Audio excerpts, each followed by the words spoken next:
Yan, bali ito po yung karsada niya. Then pinutol na yung mga puno ng nyug. Oh. Kung inyo mapapansin, dito na po tutumbok yung pinakang barangay road papunta dun sa property po na binidyo natin sa baba na may sakop na rice field na 1.5 hectares. So ito na po. Ito yung pinakang karsada. Then dito ang tumbok. Yan po yung may paaplan na yan. Yan na po yung gagawin na karsada patungo po dun sa may rice field po na walang tanim na isang pitak doon na nadadalhan ng 1.5 hectares. So ito naman po yung isang barangay road na tuhog naman po doon sa karatig ng property po na pinagbibinta rin po doon na 1.8 hectares. Kadikit na kadikit din naman po no property natin. Kung mapapaibig po kayo na bayaran din yung kadikit mismo sa barangay road na 1.8 hectares, so pwede kadikit na po dyan yung 1.5. So aakyat na tayo ng konti, doon na po yung property. Yan, bali gandang tanghali for today's video na naman mga ka-Art of Field Vlog. So meron naman tayo ditong property na re-relocate dito sa Lopez na may sukat na 1.5 hectares. So napakalapit lang po nito sa town proper ng bayan ng Lopez. So nasa 10 minutes lang po tayo drive to town proper Jollibee Lopez. Then dito naman po sa daan, so cemented road, pumutol po tayo ng PD road. Then yung property po na binibinta dito, doon po sa may area doon sa kabila, so yan po ay pasok ang magiging sasakyan. So meron po siya diyang kalapit na property na nanghingi ng right of way. So yung nagbibinta po niyan, si Kagawad po, ay nagpabutas na po ng karsada doon sa may harap. Then pinadiretso na po doon sa property na 1.5 hectares, kaya magkakameron din po siya ng barangay road. So pasok po ang 4 wheels doon. So yung makakabili po ng property na yon, hindi na po kayo magpapagawa pa ng karsada kasi may nagpabutas na po ng karsada doon na yung nakabili po ng isang property na kalapit po ng 1.5 hectares. So bago ko po pasukin ng property, ako po ulit si Erwin Sivera ng Art of Field Vlog, ay muli na naman yung samahan sa pag-ikot at pag-relocate po ng property na pinagtiwala po sa atin na 1.5 hectares. So tara po sa pinakanloob po ng 1.5 hectares. So yung mga hindi pa po dyan naka-like, subscribe, pakipindot na rin po yung ating notification bell para lagi tayong updated sa mga video po nating ina-upload na property. So ang title po pala niyan ay TCT Clean Title. So tara po sa pinakanloob ng property. Yan, so bali pababa tayo ng konti, ano, handaan po. Then ito naman po karatig natin na to. So yan po naman ay pinagbibili din. Tabing-tabi naman po siya ng barangay road. So may presyo lang po. 1.8 hectares. So 1.8 M din po ang halaga nito. Property na to. Kaya lang ay ang kalapit nga lang po natin ay yung 1.5 hectares na magkakameron din po ng barangay road. May sakop din po siyang rice field. Bali dito na po tayo dumaan sa may baba. Yan, so bali nandito na po tayo sa loob. Then may muhon po dun sa may yung tibig na yun po yung big tree. Yan, isusum natin yan, big tree pong yan. Nandiyan po yung pinakamuhon. Then ito naman po yung pinakang isang muhon. So iikot po tayo dun. Ito na pinakang muhon. Yan, ito po yung pinakang muhon nya. Ito po. Yan. Tapos dumiretso na po papunta doon. Tapos yung may bulak, so bali lang may bulak na yan, bali ikot naman po tayo dun sa may street ng pataas na yan, papunta naman po tayo pa ganun. So lapitan ko po yan para mapakita sa inyo. Tatlong pitak lang po na rice field ang nasasakupan nya. Ito po yan, so bali ito po yung pinakang rice field nya. Kung mapapansin nyo, napakaganda ng bunga ng palay. Bali tatlong pitak lang po ito na rice field. So mapapansin po nyo yung bulak na yon. Then yung may kahoy na mataas na yan, oh. Yan kahoy po na yan. Andyan po yung muhon niya sa tapat na yan. Gumilid po tayo pa ganun. Papunta doon sa may bulak. Ayan na po yung bulak. Ayan po yung boundary. So dumiretso po tayo. Galing kami doon sa kabila na yon. Sa may pinakita ko po sa inyong muhon. Yan, andyan po yung pinakang boundary. At ito po ay kagandahan po ng property na 1.5 na to. So ito po ay may mga muhuna na yan. So bali nakarating na tayo. Ito na po yung bulak na tinuturo ko kanina. Yan po siya yung bulak. Then doon po sa tapat na yon, ito na po yung pinakang rice field niya, no. So bali yan po makikita nyo na magandang bunga na yan. Hanggang doon po sa may kabila pa nung kuliglig na yun, sandiretso po. Bali nag letter L po. Dumiretso dito na paluwang. Umakyat po tayo dyan. Makikita po ninyo itong mga boundaryhan ng bunga. Ito pong area na ito, ito po yung 1.5, yung marami po sinasakupan pa na niyog din. Ito naman po yung karatig niya. Napakalinis naman po nung karatig niya. Yan, ito po yung karatig na property. Then ito na po yung 1.5 hectares. So kung mapapansin nyo, marami pa rin siyang produkto na niyog din. Mayroon pang sinasakupan siya mga fruit bearing, mangga, avocado, kalamansi dito sa area na to. Then ang kagandahan po, meron tayong rice field ha. Ito pong rice field na ito. Baka ito po ay nasa kulang-kulang half hectares na palayan. So dito naman po yung area niya. So may boundary naman po, may bako dyan, paakyat. Then ang yung kagandahan pa lang mamunga. Hindi pa po siya kataasan. Then dito na po, nag letter L na ang itsura ng lupa niya. So meron dito na area. Ito po yung nasasakupan pa, no. Yan, may mga star apple, mangga, ang daming fruit berry. Napakaganda rin po pala ng location ng 1.5 hectares. So yan po yung nadadalhan pa ng 1.5. So magkakameron po tayo dito ng karsada. Kasi yan po kabila na yan. Yan po ay babubutasin yan. May sako po tayo dito isang pitak na rice field na maliit sa area na to. Kaya wala po magiging problema para makarating dito. Kasi atin pa rin po yung isang rice field dyan. Yan, ito na po yung nasasakupan ng 1.5 hectares. So napakaganda, napaka-productive. Boss, alin dito yung isang basig na pitak? Yan, ito na po yun, oh. So kahit hindi ko na po siya akyatin, so napapasilip ko naman po sa inyo na talaga napakaganda po ng area niya. So hindi po siya flat na area, no. Bali nag-elevated pa-apla ng konti. Then may sako po siyang tatlong pitak na rice field po na magaganda bumunga ang palay. So dito po ay may tubig talaga. Hindi po siya nagkakati kasi mababa po yung area ng may rice field niya.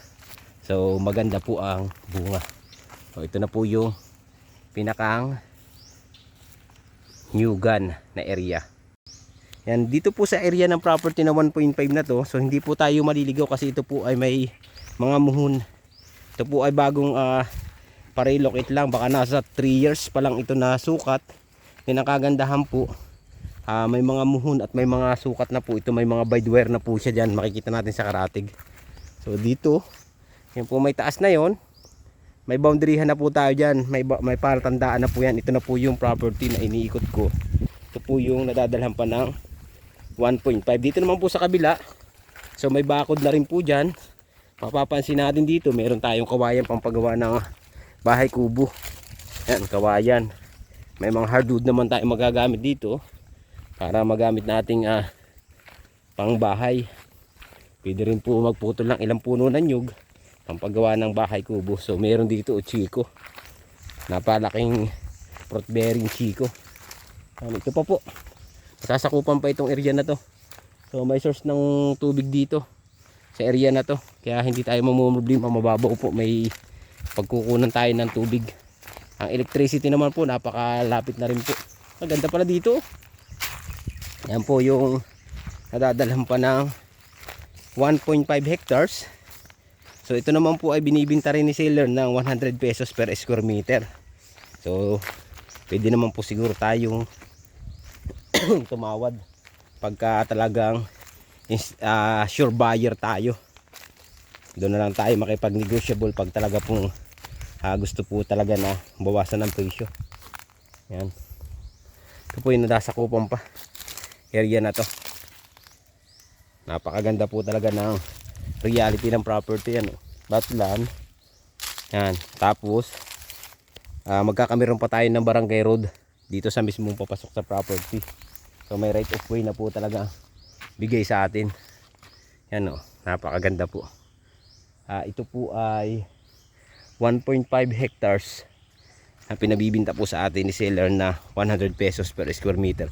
So yung pong number natin dyan, ang WhatsApp and Viber po, nasa taas po ng ating screen.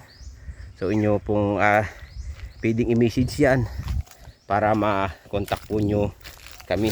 So dyan po sa area na makapansin po natin dyan yung mga fruit bearing, yun, mangga, star apple, chico. So napapansin ko po sa area na to, puro kaimito, star apple. Yan. Tapos ang chico niya, 2 puno. Yan po yung chico. Ang 2 punong chico magkasunod. So nasasakupan pa po ito area na to. Ano? Talagang napakaganda. Yan, mapapansin po nyo, ito pa yung nadadala ng 1.5. So nag liter L po, dumiretso tayo pa ganon, tinuturo diretso po pa ganyan. Tapos nag L po tayo yung pong rice field na pinakikita ko sa inyo. Ang kagandahan po nito, meron tayong rice field, meron tayong farm lot na niyugan, then may sako pa tayo na maraming puno ng niyug na pwede nating pakinabangan na produkto. Ano po? So sa fruit bearing tree naman, so napaka dami rin naman po. Sa description na lang ng video natin lalagay yung pinakang full details. So ito na po yung kaboundarihan natin. Ito po ay nakakapagpasukat pa lang din. Dito po yung nag-request na gumawa ng karsada, yung right of way po. Yan, nakipapapansin po natin yung karatig natin ay talaga pong farm lot ito. Yan. May bakod po siya na bide wire. Then bali susum po natin yung karatig po natin, magiging kalapit bahay po natin dito kung sakaling may buyer na gustong i-avail ang property. So yan po yung karatig natin. Yan o. Ang tanim po niyan ay mga parang guyabano, kalamansi. Yan po, napakadami po niya, napakalinis po ng area ng property na karatig nating farm na yan. Ayan po. Yan po yung karatig natin. Then ito na po yung boundaryhan. Yan nila pag ganun. Kaya hindi po tayo maliligaw. Pag punta naman po doon, meron din tayong mundo sa kabilang area. Then dito na po yung magkakameron ng karsada. Ayan po, bababain namin dyan yung pinakang karsada. Then bibidyohan ko naman po doon yung pinakang sa taas na po ano. So dito, nuulit ko, meron tayong right of way. Hindi na po tayo magpapagawa kasi nakausap na po nila yung pinakang may-ari niyan, kakarsadahan na po ito. So habang ang property ay mura pa at may kalapit tayong farm ng kalamansian dito sa area ng Lopez na ito, Quezon. So i-grab nyo na ang property na 1.5 hectares kasi napakamura at napakaganda rin po ng reality nito. So konting linis lang, dagdag tayo ng mga fruit berry, mga iba dito sa pwedeng itanim natin. Din marami pa naman po siyang mga nyug. So estimated ko ang nyug nito nasa, boss, mayroon pa kaya mga 150 ka puno itong nyug nito? Mga 170 ka puno pa daw po itong nyug na to. Kasi marami pa naman po. Yung rice field naman po doon, so palagay na kalahating hektarya. Then itong nyuga naman po ay 1 hektarya. Ang 1 hektarya po ay 250. So hindi na po na-complete yung 250. Estimated na lang po tayo na 170 na lang po ano. More or less. Siguro naman po hindi pa bababa sa 200.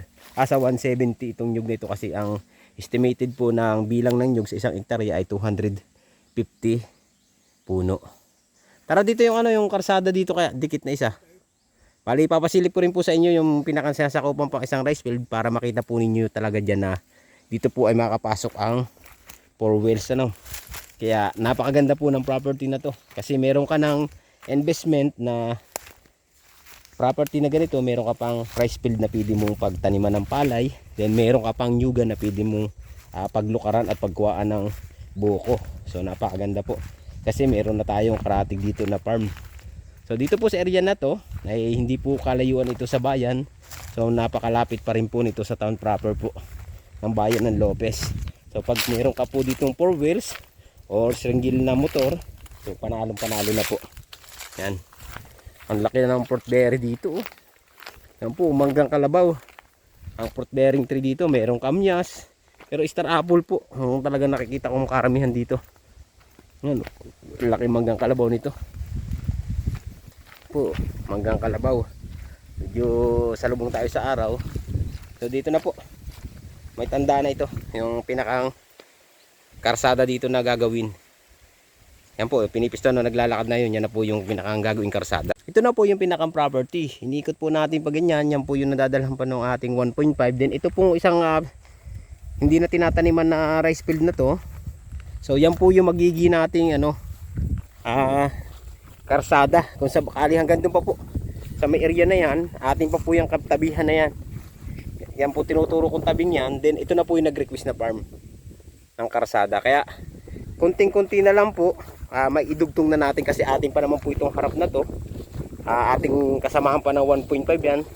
So doon tayo nang galing sa kabilang area naman po na yun. Kaya nag letter L po. Letter L, nagdiretso pa ganon. Humaba pa ganyan. Umikot po tayo dito sa may part na maiksi na ito. Ayan po, maiksi lang. Yan po yung pinakang property na. Kung nyo matatanaw po sa video, yan po yung ating nyugan na 1 hektarya, din may kalahating hektarya tayong rice field po naman. So dito yung karsada na po diyan, bali hindi pa lang po siya nasisimulan pero okay na po ang usap nila diyan, nakapag-usap na po sila diyan sa gagawing right of way na yan. Then ito naman pong rice field na isang di tinataniman ng palay na to. So ito po ay nasasakupan pa rin ng ating property. So napakaganda po kasi didikit tayo sa gagawin nilang right of way nitong karatig po na property. So sila po mismo ang magpapagawa. Yan. Ito na po yung ating nasasakupan. So dyan po. Dito na po ang tumbok no gagawin nila na right of way doon sa kabila po sa farm. Yan po yung may bakod na barbed wire. Yan ang po kabila na yan. So umikot lang tayo halos tinapatan lang natin ano. Yan po yung kabila na farm. Yan. Dito naman po yung property. Kalahati na to. Hanggang doon naman po. 1 hektarya na nyugan. Then may sakop na rice field. So napakaganda po ng property na pinabibinta po sa atin. Tabi po. So dito po pala may source ng water tayo na sasakupan pa ng property natin. Oh. Ayan po yung pinakang balloon. So malalim po ang tubig nito. Then culvert po. Pwede siyang i-develop, lagyan ng gitmatic, patakbuhin po natin doon sa area na yun, napakalapit naman po. So yan po yung karatig naman natin na farm. Itong kabilang to, pwede natin silipin. Try natin silipin. Ay hindi kita. Hindi po kita yung mga kalamansian dyan, yan po yung farm. Oh. May bakod po na barbed wire dyan. Dito na po tutuhog yung pinakang karsada niya. Papunta naman po dito sa ating property. So dikit na dikit po tayo no. Kaya ano pang hinihintay nyo mga Cartfield vlog. So inquire na kayo dito sa 1.5 hectares na to. So napakaganda. Pang investment, pang retirement. Pasok po ito kasi meron tayong rice field. Kung kayo naman ay may mga kamag-anak na patitirhin dito sa property na mahilig magtanim ng palay, marunong magkupras, pwede po dito panalo. Kaya ano pang hinihintay nyo mga Cartfield, thank you for watching.